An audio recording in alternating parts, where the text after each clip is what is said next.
사랑하는 여러분, 오늘 이 이야기가 여러분의 삶에 하나님의 은혜와 평강을 가득 채우기를 소망합니다.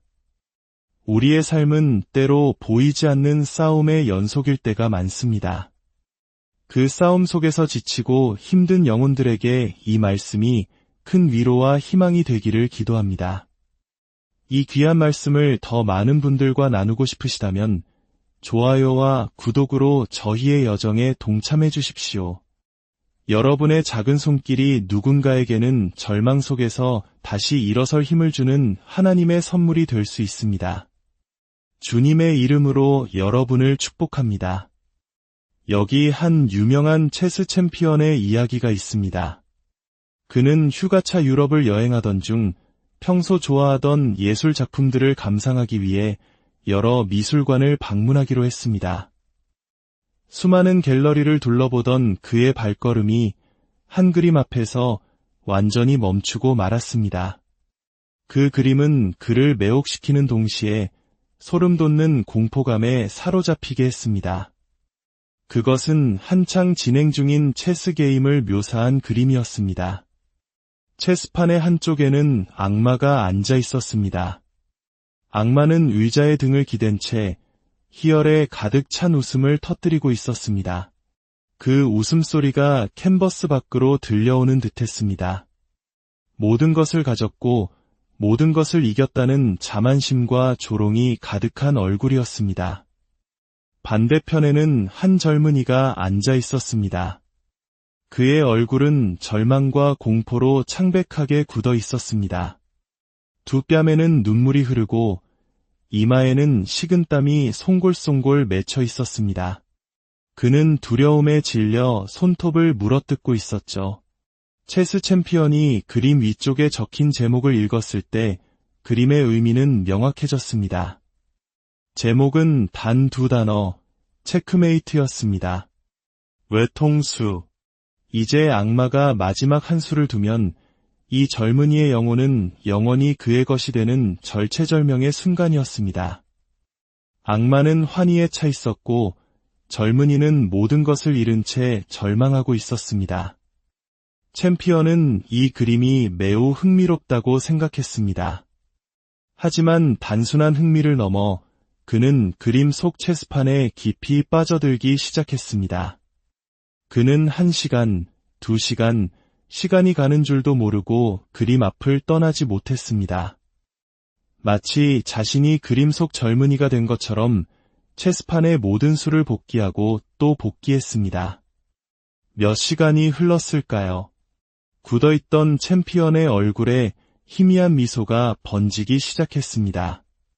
그는 미술관 관장을 찾아가 정중하게 물었습니다. 혹시 여기에 체스판 하나를 구할 수 있을까요? 잠시 후 관장은 체스판 하나를 가져왔습니다. 챔피언은 그림 아래의 자리를 잡고 그림 속 체스판의 말들을 자신의 체스판 위에 정확히 똑같이 재현했습니다. 그는 자신의 체스판을 내려다보고 다시 그림 속 체스판을 올려다보았습니다. 다시 자신의 체스판을 보고 또 그림을 보았습니다. 그 과정을 몇 번이고 반복하던 그는 마침내 악마처럼 큰 소리로 웃기 시작했습니다. 그리고 그는 그림 속에 절망에 빠진 젊은이를 향해 외쳤습니다. 이보게, 젊은이, 내 말이 들렸으면 좋겠군. 아주 좋은 소식이 있네. 겉보기에는 악마가 이긴 것 같지만 그건 착각이야. 아직 한 수가 남았어.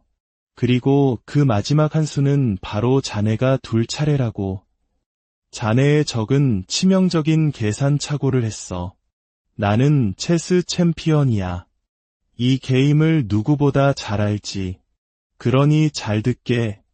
이마에 땀을 닦고 그 눈물을 거두게. 그리고 두려움에 떨며 물어뜯던 손가락도 이제 그만 내려놓게. 마지막 결정적인 한 수는 악마가 아니라 바로 자네가 두는 것이니 말일세. 우리 중 많은 이들이 마치 이 젊은이처럼 악마가 이미 승리했다고 속고 살아갑니다.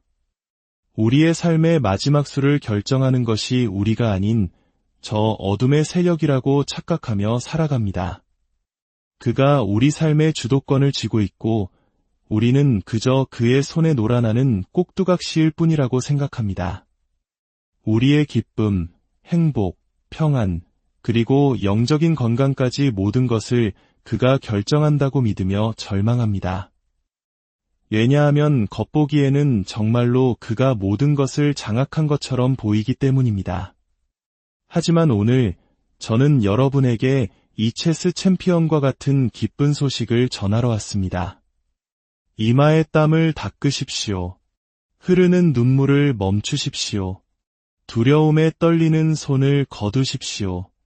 왜냐하면 마지막 결정적인 한 수는 악마가 아니라 바로 당신, 하나님을 믿는 당신이 두는 것이기 때문입니다. 이 사실을 온전히 이해하기 위해 우리는 영적 전쟁이라 불리는 거대한 싸움의 역사를 알아야 합니다. 이 세상의 역사는 거대한 체스판과 같았습니다. 하나님께서 천사들을 창조하시며 첫 수를 두셨습니다. 그러자 루시퍼는 교만함으로 하나님께 반역하며 맞수를 두었고 하늘의 천사 3분의 1을 자기 편으로 끌어들였습니다. 하나님께서는 천사보다 조금 못한 존재이지만 당신의 형상대로 인간을 창조하시며 다음 수를 두셨습니다. 사탄은 아담과 하와를 유혹하여 이 땅의 통치권을 자신에게 넘기게 함으로써 그 수에 응수했습니다. 하지만 하나님께서는 아담과 하와에게 가죽옷을 입히시며 구원의 길을 예비하셨고 그들이 다시 하나님과 교제할 수 있는 길을 열어주셨습니다. 그러자 사탄은 가인이 아벨을 죽이게 하여 경건한 믿음의 계보를 끊으려 했습니다.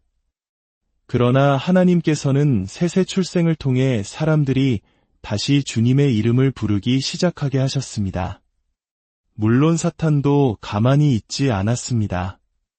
니므롯을 통해 바벨론과 아수르 문명을 세우고 바벨탑을 쌓아 하나님을 대적하는 종교를 만들게 했습니다.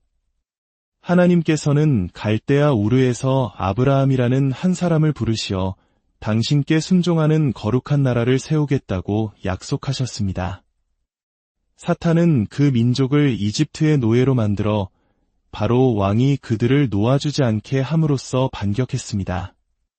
그러나 하나님께서는 미디안 광야의 모세에게 나타나 내 백성을 보내라고 바로에게 전하라 명하셨습니다. 구약의 모든 역사는 이처럼 하나님의 수와 사탄의 수가 엎치락뒤치락하는 거대한 체스 게임과 같았습니다. 그리고 구약의 마지막과 신약의 시작 사이에는 400년의 침묵기가 흐릅니다. 양쪽 모두 숨을 죽인 채 체스판을 응시하는 시간이었죠. 그리고 마침내 신약이 시작됩니다. 마태복음은 족보로 시작합니다. 아무개가 아무개를 낳고 또 낳고 계속해서 이어지다가 마침내 마태복음 1장 16절에 이릅니다. 야곱은 마리아의 남편 요셉을 낳았으니 마리아에게서 그리스도라 칭하는 예수가 나시니라. 이전까지 하나님께서는 한 사람을 찾아 그를 통해 일하셨습니다. 그러나 이제 하나님께서는 말씀하십니다.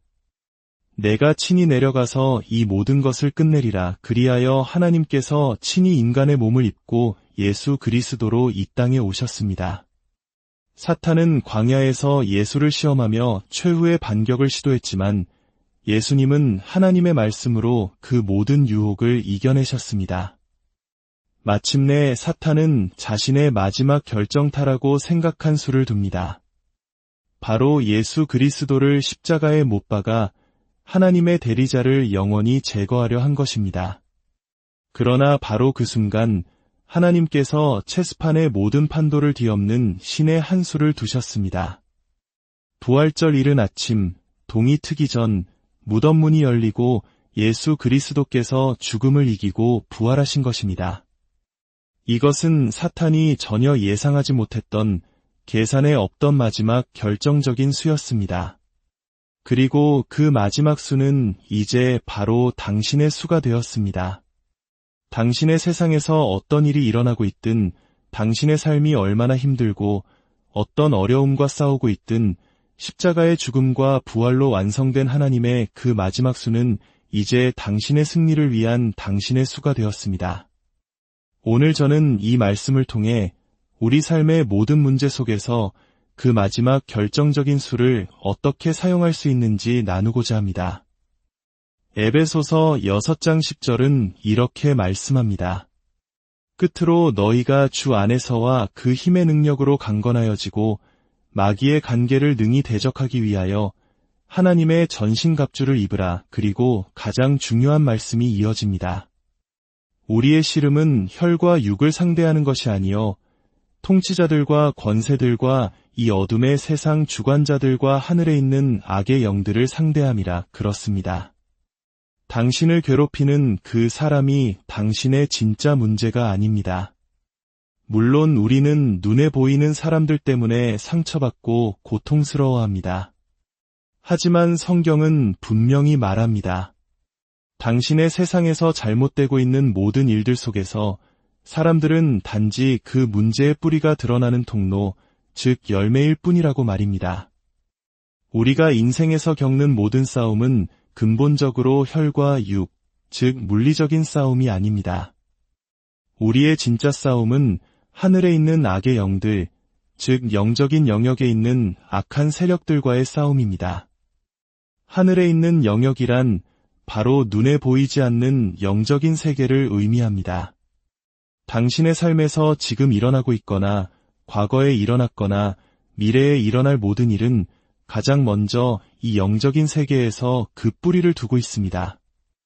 만약 당신이 이 영적인 세계를 이해하지 못하고 그곳에서 싸우는 법을 모른다면 당신은 결코 눈에 보이는 이 세상의 문제들을 해결할 수 없습니다. 영적 전쟁이란 보이지 않는 영역에서의 갈등이 당신이 보이는 영역에서 겪는 일들에 직접적인 영향을 미치는 것을 의미합니다. 보이지 않는 세계에서의 싸움이 보이는 세계에서의 모든 문제의 원인이 되는 것입니다. 우리의 오감으로 경험하는 이 세상에서 일어나는 모든 일은 당신이 볼 수 없는 세계에서 먼저 만들어집니다. 그러나 만약 당신이 그 보이지 않는 세계를 다룰 줄 모른다면 당신은 결코 이 보이는 세계를 고칠 수 없습니다. 우리는 대부분 이 보이는 세상의 방법으로 보이는 세상의 문제들을 해결하려고 했습니다. 하지만 문제의 근원은 혈과 육의 세상에 있지 않습니다. 그 근원은 하늘의 영역이라 불리는 보이지 않는 세계에 있습니다. 에베소서에서 하늘의 영역이라는 표현은 그리스도인의 모든 영적 활동이 일어나는 장소를 묘사하는데 독특하게 사용됩니다. 에베소서 1장 3절은 말합니다. 하늘에 속한 모든 신령한 복이 하늘의 영역에 있다. 하나님께서 당신에게 주실 모든 것은 이미 보이지 않는 영적인 세계에 예비되어 있습니다. 당신에게 필요한 모든 것, 당신이 받게 될 모든 약속과 성취는 이미 당신의 영적인 계좌에 입금되어 있습니다. 또한 1장 20절은 예수 그리스도에 대해 말합니다. 그의 능력이 그리스도 안에서 역사하사 죽은 자들 가운데서 다시 살리시고 하늘에서 자기의 오른편에 앉히사 당신의 모든 축복이 하늘의 영역에 있고 그 모든 것을 주관하시는 예수님께서 부활하사 바로 그 하늘의 영역에 앉아 계십니다. 그러므로 당신이 예수님을 만나고 싶다면 그분이 계신 곳으로 가야 합니다. 바로 영적인 영역, 하늘의 영역으로 말입니다. 2장 6절은 더 나아가 우리에 대해 말합니다. 또 함께 일으키사 그리스도 예수 안에서 함께 하늘에 앉히시니 당신의 축복이 하늘에 있고 예수님이 하늘에 앉아 계시며 우리 또한 그분과 함께 하늘에 앉아 있습니다. 즉, 당신이 지금 물리적으로 앉아 있는 이 자리가 당신이 있는 유일한 장소가 아니라는 뜻입니다. 당신은 동시에 또 다른 차원, 바로 하늘의 영역이라는 영적인 세계에 존재하고 있습니다. 3장 10절은 천사들 역시 하늘의 영역에 있다고 말합니다. 우리에게는 우리를 돕는 천사가 있습니다. 히브리서 1장 14절은 천사들이 믿는 자들을 섬기는 영으로 보냄받았다고 증언합니다. 당신에게는 영적인 영역에서 당신을 대신하여 일하도록 지정된 적어도 한 명의 천사가 있습니다. 자, 정리해볼까요? 당신의 모든 축복이 그곳에 있습니다. 주관자이신 예수 그리스도께서 그곳에 계십니다. 우리 자신도 그곳에 있습니다. 우리를 돕는 천사들도 그곳에 있습니다. 그런데 문제가 있습니다. 6장 12절은 어둠의 통치자들과 권세들, 즉 악마와 그의 세력 또한 바로 그 하늘의 영역에 위치하고 있다고 말합니다. 모든 그리스도인에게는 당신을 무너뜨리기 위해 지정된 악마가 있습니다. 그 악마의 유일한 임무는 당신의 삶을 지옥으로 만드는 것입니다. 그들은 마치 스포츠 분석가들이 상대팀의 경기 영상을 돌려보며 약점을 찾듯이 당신의 삶을 끊임없이 관찰하며 약점을 파고듭니다. 어린 시절 당신의 생각에 상처를 입혔던 기억, 당신의 자존감을 무너뜨렸던 사건, 오랜 시간 당신을 괴롭혀온 죄의 습관들, 당신이 겪었거나 행했던 모든 상처와 학대. 그들은 당신의 모든 약점을 알고 있고 그것을 이용해 당신을 넘어뜨리는 것이 그들의 유일한 목표입니다. 다시 한번 정리해 봅시다. 당신의 축복이 거기에 있습니다. 그리스도가 거기에 계십니다. 당신도 거기에 있습니다. 천사들도 거기에 있습니다. 그리고 악마들도 거기에 있습니다. 모든 중요한 일은 바로 그 보이지 않는 영적인 세계에서 일어나고 있는 것입니다. 문제는 그 모든 싸움의 결과가 바로 이곳, 우리가 사는 보이는 세상에 나타난다는 점입니다. 만약 당신이 그 영적인 세계를 인식하지 못하고 그 세계가 어떻게 작동하는지 모른다면 당신에게 남는 것은 오직 이 물리적인 현실뿐입니다. 하지만 진짜 문제는 물리적인 세계의 방식으로는 영적인 세계에서 시작된 문제를 결코 해결할 수 없다는 것입니다. 그래서 우리는 시간과 돈, 노력과 관계를 총동원하여 이 물리적인 세상에서 더 나아지려고 애쓰지만 문제의 근원은 그곳에 있지 않기에 아무것도 해결되지 않습니다. 악마의 세력이 당신이 알기를 원치 않는 것이 바로 이것입니다. 그들은 당신이 오감의 세계, 성경이 말하는 육에 속한 사람으로 살아가길 원합니다. 보고, 만지고, 맛보고, 듣는 것에만 의존하여 살아가도록 유도합니다. 그리고 그 오감의 방식으로 문제를 해결하려 하도록 부추깁니다. 하지만 그것은 단지 열매를 따는 행위일 뿐 문제의 뿌리를 해결하는 것이 아닙니다. 만약 당신이 보는 것만이 당신이 볼 수 있는 전부라고 생각한다면 당신은 봐야 할 모든 것을 보지 못하고 있는 것입니다. 보이지 않는 것이 보이는 것을 지배합니다. 그러므로 보이는 물리적인 세계를 고치고 싶다면 보이지 않는 영적인 세계의 문제를 먼저 해결해야만 합니다. 사탄의 전략, 즉 관계는 우리를 속이는 것입니다. 그는 교활한 마술사와 같습니다. 창세기에 아담과 하와를 유혹할 때 그는 뱀의 형상으로 나타났습니다. 왜 뱀이었을까요? 성경은 뱀이 하나님이 지으신 들짐승 중에 가장 간교했기 때문이라고 말합니다. 사탄은 자신의 속임수를 실행하기에 가장 적합한 육신, 즉 매개체를 찾은 것입니다. 이것이 핵심입니다. 악마가 제대로 활동하기 위해서는 그들이 이용할 수 있는 육신이 필요합니다. 당신의 진짜 문제는 보이지 않는 영적인 존재 자체가 아니라 그들이 당신에게 접근하기 위해 사용하는 매개체입니다. 그것은 때로 다른 사람일 수도 있고 심지어 당신 자신일 수도 있습니다. 사탄의 계략은 당신을 속여서 하나님의 보호막 아래에서 벗어나도록 유인하는 것입니다. 그는 당신이 하나님의 보호 아래 있는 동안에는 당신을 해칠 수 없다는 것을 압니다. 그래서 그는 당신을 속여서 그 안전한 장소를 떠나도록 만드는 것입니다. 하지만 악마가 당신이 절대로 알기를 원치 않는 비밀이 있습니다. 오늘 하나님께서는 당신이 그 비밀을 알기 원하십니다. 그것은 바로 사탄과 악마들이 가진 유일한 힘은 바로 우리가 그들에게 허락한 힘뿐이라는 것입니다. 그들은 이미 패배했습니다. 예수 그리스도의 십자가와 부활을 통해 그들은 이미 전쟁에서 졌습니다. 그들은 패배자입니다. 그렇다면 왜 우리는 여전히 패배한 그들에게 지고 있는 것일까요? 그들이 우리 삶에서 행하는 모든 악한 일은 우리가 괜찮다고 허락했기 때문에 가능한 것입니다. 그들은 우리의 허락을 필요로 합니다. 만약 당신의 삶이 지옥 같다면 그것은 당신이 그에게 괜찮다고 허락했기 때문입니다.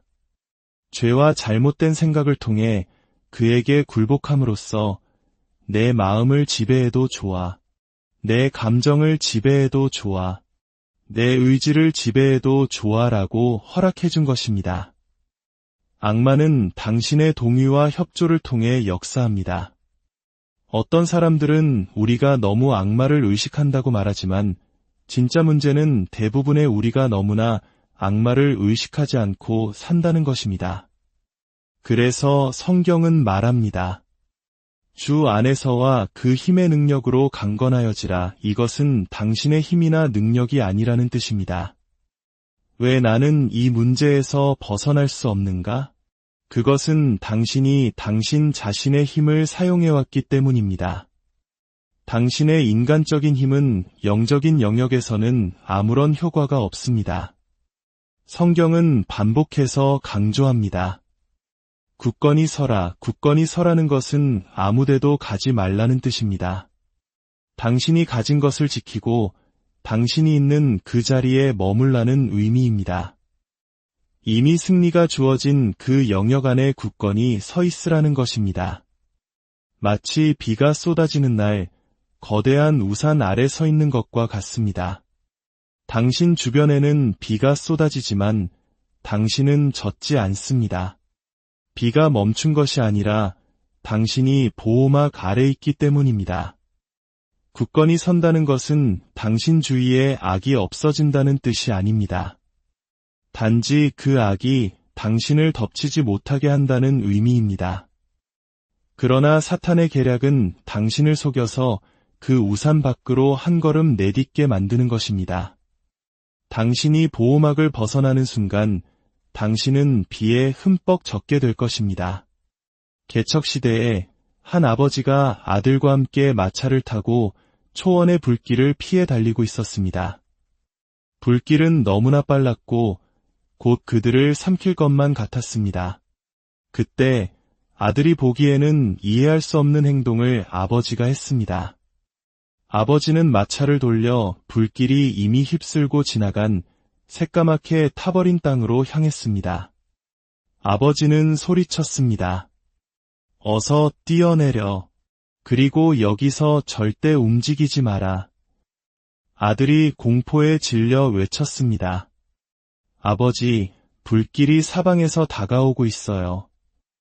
애아, 내 말 들어. 여기서 꼼짝 말고 서 있어라. 하지만 왜요? 아버지? 왜 하필 이곳인가요? 아버지는 단호하게 말했습니다. 아들아, 이곳은 불이 이미 지나간 곳이기 때문이다. 이미 타버린 곳은 다시는 탈 것이 남아있지 않단다. 사탄은 당신이 바로 그곳, 불이 이미 지나간 곳에서 벗어나길 원합니다. 예수 그리스도께서는 이미 우리를 위해 불타셨습니다. 그분은 이미 십자가에 못 박히셨고 부활은 이미 일어났습니다. 성경은 말합니다. 바로 그 자리에 굳건히 서라. 그 위치를 떠나지 말라. 그렇다면 예수 그리스도께서 이루신 일은 무엇입니까? 골로새서 2장 15절은 예수님께서 십자가에서 죽으시고 부활하셨을 때 하늘의 영역에서 승리의 행진을 벌이셨다고 말합니다. 영적인 세계에서는 거대한 승리의 퍼레이드가 열렸습니다. 그 퍼레이드는 사탄과 그의 악마들이 완전히 패배한 적임을 온 우주에 선포하는 것이었습니다. 모든 것이 이제 그분의 발 아래 있습니다. 그러므로 사탄은 더 이상 힘으로 당신을 이길 수 없습니다. 그는 오직 힘처럼 보이는 속임수로 당신을 이길 뿐입니다. 만약 누군가 당신에게 총을 겨눈다면 당신은 두려움에 떨 것입니다. 하지만 그 총에 총알이 없다는 사실을 알게 되는 순간 당신의 태도는 완전히 달라질 것입니다. 사탄은 총알 없는 총을 들고 우리를 위협하는 것과 같습니다. 하나님께서는 이미 이 모든 게임을 미리 보여주셨고 승리가 이미 선포되었음을 알려주셨습니다. 우리는 승리를 위해 싸우는 것이 아니라 이미 주어진 승리의 관점에서 싸우는 것입니다. 우리의 삶을 그리스도의 승리의 눈으로 바라봐야 합니다. 어떻게 그렇게 할 수 있을까요? 에베소서는 하나님의 전신갑주를 입으라고 말합니다. 이것은 당신의 갑옷이 아닙니다. 하나님의 갑옷입니다. 하나님께서 그 영적인 세계에 사시기 때문에 그곳에서 무엇을 입어야 하는지 가장 잘 아십니다. 그리고 그 갑옷을 입을 때 당신은 사탄이 던지는 그 어떤 공격도 막아낼 수 있게 될 것입니다. 영화 매트릭스를 기억하십니까?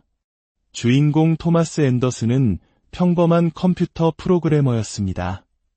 그러나 어느 날 그는 매트릭스라는 새로운 세계를 소개받습니다. 그가 살던 물리적인 현실 뒤에는 모든 것을 통제하는 또 다른 보이지 않는 세계가 있다는 것을 알게 됩니다. 그 새로운 세계, 매트릭스 안에서 그는 자신이 이전 세계에서는 상상도 못했던 능력을 가지고 있음을 발견합니다. 그의 생각은 현실이 되었고 그는 이전에 알던 자신보다 훨씬 더 위대한 존재라는 것을 깨닫게 됩니다.